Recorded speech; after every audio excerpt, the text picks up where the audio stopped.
Davidson, Senior Rabbi of Temple Emanu-El. On behalf of Temple Emanu-El Stryker Center, its Executive Director, Dr. Gadi Levy, and Curator Warren Klein, it is my pleasure to welcome you this evening for the opening of our Herbert and Eileen Bernard Museum of Judaica's new exhibition, The Guiding Hand, Torah Pointers from Past to Present. We're deeply honored and moved to begin this night in partnership with the Memorial Scrolls Trust of London with a special procession of over 70 Czech Torah scrolls that survived the Shoah, the first time they've ever been brought together here in New York City. And we're humbled and grateful that over 70 communities, including congregations, hospitals, and university-affiliated chapels from the tri-state area, are participating here this evening. I would like to offer a word of special appreciation to Clay Barr for lending us her collection of yads, and to Jeffrey Ornstein, chairman of the Memorial Scrolls Trust.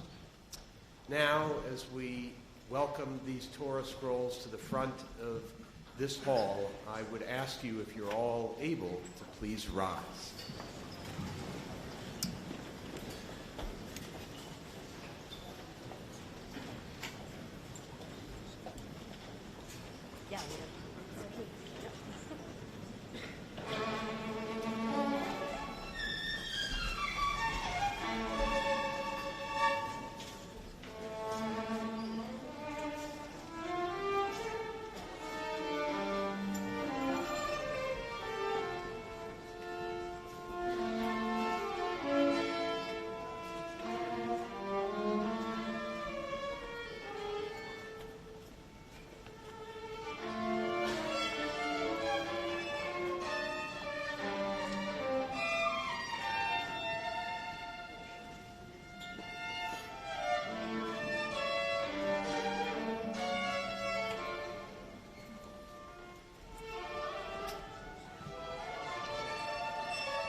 praise you, Adonai, our God, ruler of the universe, who keeps us in life and through the loving gift of Torah sustains us and enables us to experience such moments as this. Please join me in Shehecheyanu.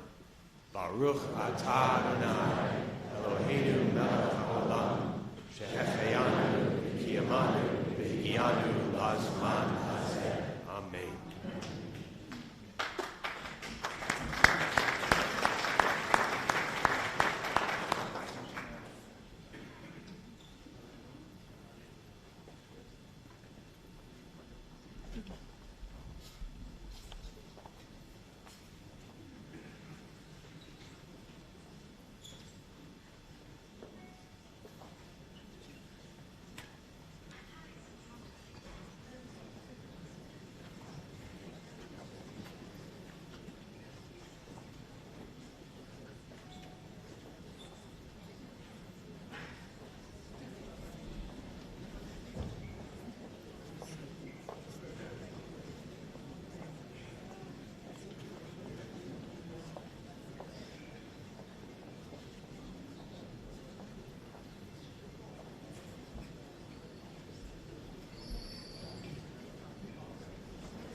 Please be seated.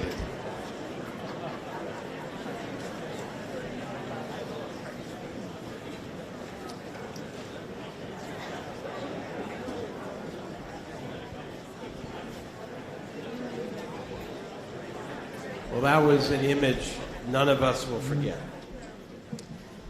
I'm now delighted to introduce the talented curator of Temple Emanu-El's Bernard Museum of Judaica, Warren Klein.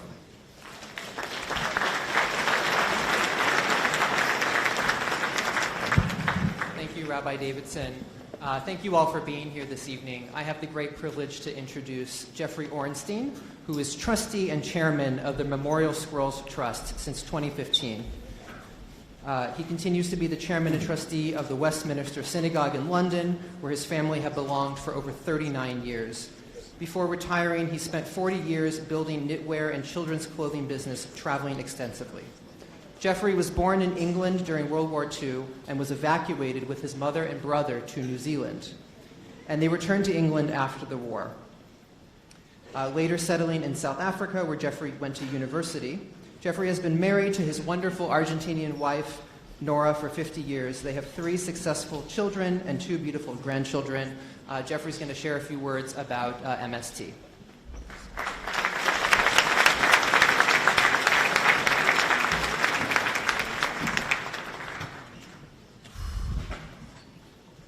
What can I say? Rabbi Davidson, representative of the Czech consulate, ladies and gentlemen. Can you hear me? Is it my foreign accent? Can you hear me now? Okay, I'm going to shout. I want to say something.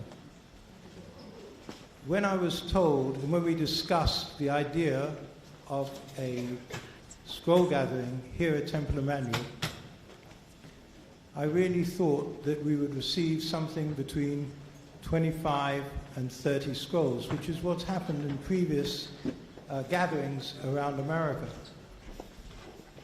I told Lois Roman, who was organizing it on our behalf, that anything over 50 would be amazing. And if it's over 70, I'd dance on one leg. Ladies and gentlemen, I'm dancing.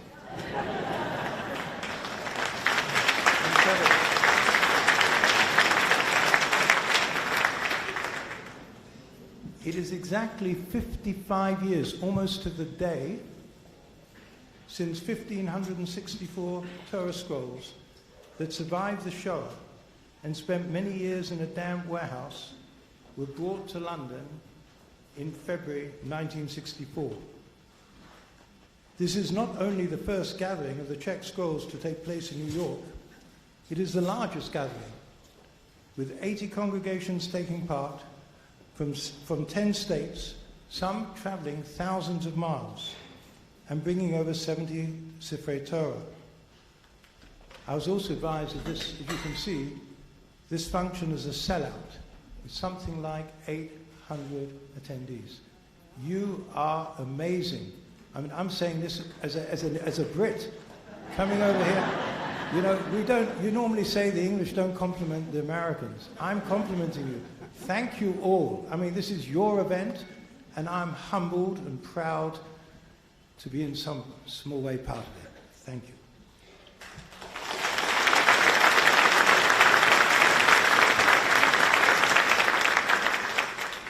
I'd like to thank Temple Emanu-El and the Stryker Museum who have arranged this magnificent event, and particularly Warren Klein, the museum curator, whose vision has made this possible. And also he was helped by our volunteer, Lois Roman, who's worked so hard coordinating everything on behalf of the MST.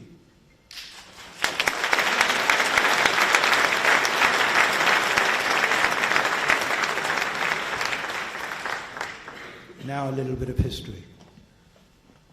There are records of Jews living in Bohemia, Moravia since the 10th century. Although the community never numbered more than 125,000 souls, they always performed above their size. In 1700, Prague had a population of some 11,000 people. 11,000. Doesn't sound a lot, but at that time in London, there were about 1,000, and possibly in New York, 100. Very important. They had many famous yeshiva and rabbis, and at the same time, they were involved in the Haskalah, the Enlightenment, right from the beginning. Following the emancipation of Jews in 1848, Jews were allowed to buy and sell land, live where they wished, attend universities and medical schools, join the army, and even the government. In 1850, there were some 400 communities around Bohemia, Moravia. However, the average number was only around 35 people. By 1930, this had reduced to around 130, as most Jewish people, I think it happens here and in England as well, tended to move from the countryside to the larger cities. Following the German invasion in 1939, the Czech Jews suffered like their co-religionists around Europe. Of the 88,000 deported, 78,000 were murdered by the Nazis. However, miraculously, some 200,000 items of Judaica survived, including the scrolls, which you've seen here today. For many years, we were told that the Nazis had the intention to build a museum of an extinct race after the war. But historians now dispute that. In fact, Hans Gunther, the officer in charge, was mainly interested in valuable books and instructed the Zentralsteller to collect them from around the protectorate. We do not know why or how he allowed the Jewish community to write instructing all items of Judaica to be sent with the books, possibly to make sure that nothing was hidden and held back. In any event, miraculously, this treasure survived. After the war, only a few Jews returned to rebuild their communities. And in 1948, only 3 years later, following the communist coup, all the communities were closed. Every synagogue in the Czech Republic was closed under the communist government. And this resulted in many of the survivors leaving for Israel, America, and other countries. In 1962, short of foreign currency, the Czech government offered to sell the scrolls to Israel. However, after a year of negotiation, nothing was approved. They then approached an art dealer, an American called Eric Estrick, to look for a buyer. Eric contacted a client of his called Ralph Yablon, a philanthropist who was a founder member of the Westminster Synagogue. And he agreed to donate all the money for the scrolls. And I should say, at the time, it was absolutely anonymous. Only now that he's passed away, I like to remind everybody of what a great man he was. And they arrived in London on February the 7th, 1964. Whilst the Germans had stored the Judaica in excellent conditions in 30 warehouses in Prague, the communists transferred the scrolls to a damp warehouse, the former Michler Synagogue, where their condition deteriorated. And when the scrolls finally arrived in London, less than 10% were kosher. Despite the fact that we were a progressive synagogue, all those that were kosher were, most of them were allocated to Orthodox congregations. The rest all needed restoration of one sort or another to even make them usable. Shortly after the scrolls arrived in London, David Brand, a traveling scribe from Jerusalem, came to London looking for work. He approached the Israeli embassy to ask if they could help, and they were pretty secular at the time, so they pointed him in the direction of the nearest synagogue, which was the Westminster. He knocked on the door, and the door was opened by a lady called Ruth Schaffer, who was a polyglot. She spoke many languages. Her late father had been Sholem Asch, the well-known Yiddish poet. David Brand asked in Yiddish or Hebrew, I don't know which he spoke at the time, "Do you have a scroll? Possibly I could repair." Ruth Schaffer said, "A scroll? Come in." And the result was that David worked for us for nearly 30 years, coming backwards and forwards when we had the money. And we even rented a flat so his family could come occasionally. And I should add that David was, I met him when he was old and I was young.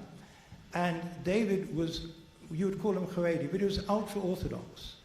And to the extent, not only would he not eat in a progressive synagogue, he wouldn't shake a lady's hand.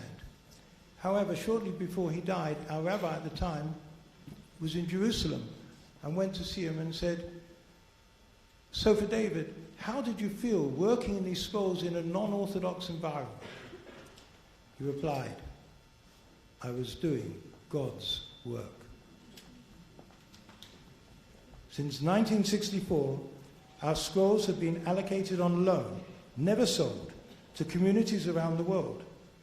Besides England, Europe, and Israel, you can find them in Australia, New Zealand, South Africa, Argentina, Brazil, Chile, Paraguay, West Indies, and Canada. Guess what? You've got over 1,000 of them in the States, the vast majority. Over the years, due to our lack of contact with many scroll holders, some communities became no longer aware they had a Czech scroll. And in some terrible cases, scrolls have even been lost. we now work hard to restore communications, locating and identifying those that are missing. Despite the passage of time, our detective work does result in finding scrolls previously considered lost. One example, called MST-33, was sent to Palma de Mallorca. I don't know if any of you have been there. It's a Balearic island in the Mediterranean off the coast of Spain. And it was sent in 1973. In those days, many Europeans, particularly the British, liked to have their summer holidays there. And a Rabbi van der Zijl retired, and he went to live there, and they started a small community, and a scroll was allocated. Unfortunately, after Rabbi van der Zijl passed away, contact was lost, and we knew nothing about what happened to the scroll. When I learned about the story, I recalled the history of the Quetas. The Quetas are the Jews of the Balearic Island who've been there since Roman times. And although they were forced to convert in the time of the Spanish Inquisition, they were still segregated, and they maintained their separateness. So in 1948, when some of them wished to become Jews again, they didn't even need to convert. They were considered by the Orthodox authorities Jews. So I contacted this group, and I wrote to them, I said, do you have a Czech scroll? They didn't know what I was talking about. So I said, look, Czech scroll, it's written in a different way. They still didn't know what I was talking about. I said, look, if you look at the disc on the HCM, on the pole, there should have been a plaque. But over the years, if it fell off, there might be a shadow or a pinhole you could identify it with. A few weeks later, it was email with a photo. There it was, the shadow was there. So I'm delighted. Here's an example of a scroll being found. And I have many stories like that, but I'm not going to bore you with them. Anyway, that was, for us, quite incredible. One of our most important projects is to persuade scroll holders to add a Czech Torah page to their website, making sure members and visitors to their site know they have a scroll. I do hope if your community, any scroll holder here, does not yet have a page, they will take part in this important project, in which we aim to link over 1,000 scroll holders around the world. I was told that was an impossible task when I started. Well, I've been going at it for 2.5 years. I've got 354 reciprocal links on our website, and I hope to finish before I'm finished. Our scrolls are just not just Sifrei Torah. They are Czech Sifrei Torah, survivors and silent witnesses of the Shoah, with a unique heritage and legacy. Through the scrolls, we wish to remember European Jewish life before the Holocaust, as well as its tragic destruction. Challenge those who interact with the scrolls to confront prejudice and hatred, and inspire them to action by committing to their Jewish lives and wanting to build bridges across all communities. We encourage you all to have your B'nai Mitzvah read from them. They can also be used for educational purposes as well, and also inter- and intra-faith work. That means that we don't want polarization between Jewish communities. The Memorial Scrolls Trust is unique in representing all branches of Judaism. Torah is the one thing that binds all Jews together, regardless of whether you believe in Torah min hashamayim, that means that God gave Torah in its entirety to Moses on Mount Sinai, or whether you believe that in fact it was a compilation made at a later date. However, Jews should also remember that the Torah is the Pentateuch revered by Christianity, and it is also Al-Tawrat, which is the 5 books of Musa, revered in Islam. I hope and pray that the work that the MST will contribute to some small way to help remind people of what we have in common rather than what divides us. Thank you for listening to me.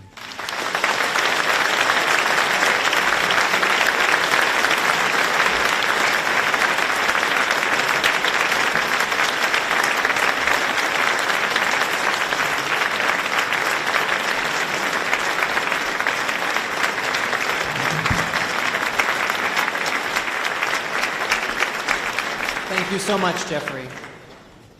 Just have a few people to thank before we hear a little bit about our exhibition this evening.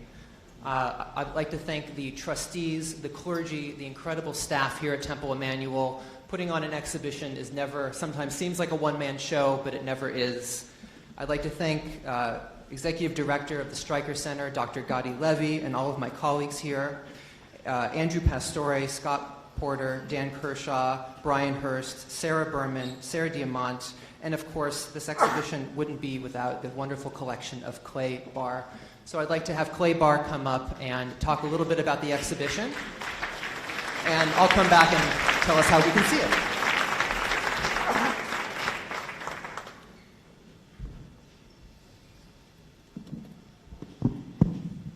Wow, there are a lot of people here, and it's wonderful to have so many people. I'm so glad. I am not a scholar of Judaism, nor an expert on Judaica. You may wonder why, then, have I devoted nearly 25 years to collecting Torah pointers. Pointers, also called yads, are tools exclusively used to follow the Hebrew in the Torah's crowded scrolls. Worshippers venerate Torah by tracking its text with a ceremonial stylus. Additionally, pointers assist in protecting the integrity of the quilled letters and the delicate vellum. Every yad refers to, exalts, and preserves the precious. For me, the most cherished entity is the memory of my beloved husband, J.D.A. Barr. Each singular yad that comprises the Barr collection celebrates Jay's spirit, and my hope is that these yads will carry his legacy far into the future. Jay was a joyful acquirer of beautiful objects, and I delighted in sharing his connoisseurial zeal. Together, we traveled the world, discovering galleries, exploring workshops, meeting artists, and thrilling through auctions as we quested after treasures from Flight and Bar Worcester porcelain to bronze lions and more. In the winter of 1994, during the final phase of his illness, Jay dedicated 2 antique silver yads to his lifelong synagogue congregation, Beth El, in Norfolk, Virginia. The first pointer honored our late and much-loved mothers. The second, our adored cousins, the Barrows Bars. Building upon these seminal pieces has brought me solace, as Jay's verve pervades the very mechanics of artistic selection. Research, pursuit, curation. These were the consistent rhythms of our marriage, as family and benevolence were among Jay's sustained priorities. How fitting, then, that this extensive body of yads, which you see going behind me, I believe, initiated from Jay's generosity. How resonant that the catalyst of the Barr collection, a monument commemorating his name, was sparked by Jay's own tribute to his loved ones. My inspiration to memorialize Jay with Torah pointers arrived as an epiphany, sudden and whole. Establishing a vision for the collection, however, required several years of experimentation. Initially, I emulated Jay's precedent by favoring traditional pointers. As most of you know, yad means hand in Hebrew, and the majority of my early purchases are anatomically literal, having a hand with a pointing finger. Many were of precious metals or wood by English or European artisans active in the 18th and 19th centuries. Acknowledging the uniformity of these acquisitions meant questioning my own preconceptions about Judaica. Was I justified in treating antiquity and quality as synonymous? Could I continue compiling gold, silver, and wood, and not expand to glass, lucite, paper, styrofoam, concrete, lead, straw, wood, polyurethane, and more? The answer to these inquiries are manifest in the evolution of the Bar Foundation's inventory. Gradually, I devoted myself to championing living artists, to supporting the production of modern Judaica of the highest caliber, challenging makers to elevate yads from embellished ritual objects into genuine works of art. Scripture does not mandate criteria for Torah pointers, and so when commissioning a new yad, I encourage the sculptor, the jeweler, the designer, the furniture maker, father of furniture maker here, to channel their full inspiration into their piece. For me, the most meaningful outcome of this emphasis on individual expression is the previously cited diversity of materials. I believe that the application of modern, unconventional media to an ancient form progresses our very conception of how a yad can look, what a yad can be. Over the past 25 years, like the collection, I too have grown in both my faith and in my Jewish education. Itinerant as those wanderers, the Israelites, these Torah pointers have traversed the United States, stirring viewers at exhibitions from Portland, Oregon to Miami, Memphis to Tulsa, West Bloomfield Hills, Michigan to Westchester County. It is imperative now to secure future venues for the Bar Foundation collection and ultimately a permanent home so that it remains intact and on display in perpetuity. Artists in the planning stage often asked if there was a delivery date for their custom yad. Whenever it is ready, I have previously replied. Approaching 80, my response perhaps holds less reassurance than it did decades ago. Yet I remain determined to enhance this collection indefinitely. On the level of craft, I feel bonded to those perfectionists who always seem to require more time. For in orchestrating the ingenuity, the variety, and the creative brilliance that distinguishes these Torah pointers, I carry to fruition my very own magnum opus. Tonight, I am honored that several participating artists have joined us, and perhaps you will be interested in speaking with them, so I will ask that they stand. I've seen a few, but I haven't seen them all. The jeweler, Tom Herman. Where is Tom? Is Tom here? Oh, there's Tom. There's Tom. The sculptors, Toby Kahn. There's Toby. And Alo Battle. Don't know whether he got here. He's at the Javits Center doing a gift show where my pals and I have been working. The silversmith, Evie Edelman. There she is waving. And all the way from Amsterdam, Piet Coyne.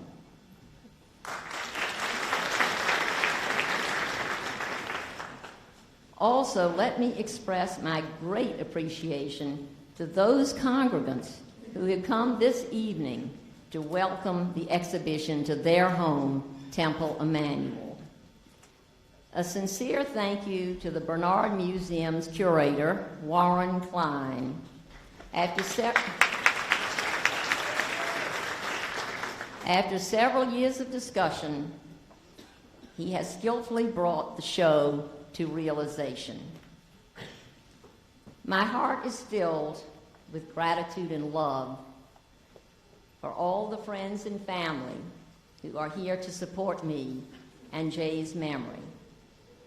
Lastly, perhaps you may remember my mentioning that in 1994, Jay dedicated a yacht to our adored cousins, the Barrow Spars.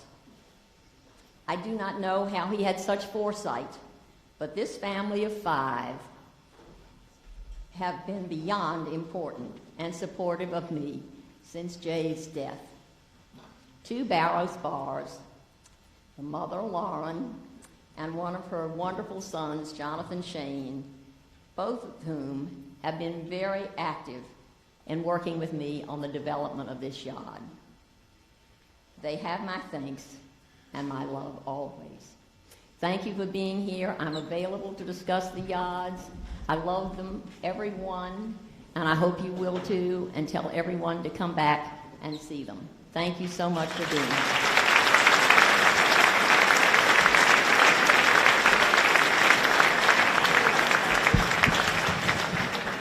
Thank you, Clay. Just a few announcements. There will be an opportunity to view the exhibition and to view the scrolls. However, we are limited in how many people we can fit in our elevators and how many people we can fit in our galleries. So please be patient. Everyone will have an opportunity. So just for fair warning. And we also have a lovely refreshments in the back too. So there'll be a chance to do everything. We just ask for your patience. And thank you so much for being here tonight. Truly, you all have made it so special. Thank you.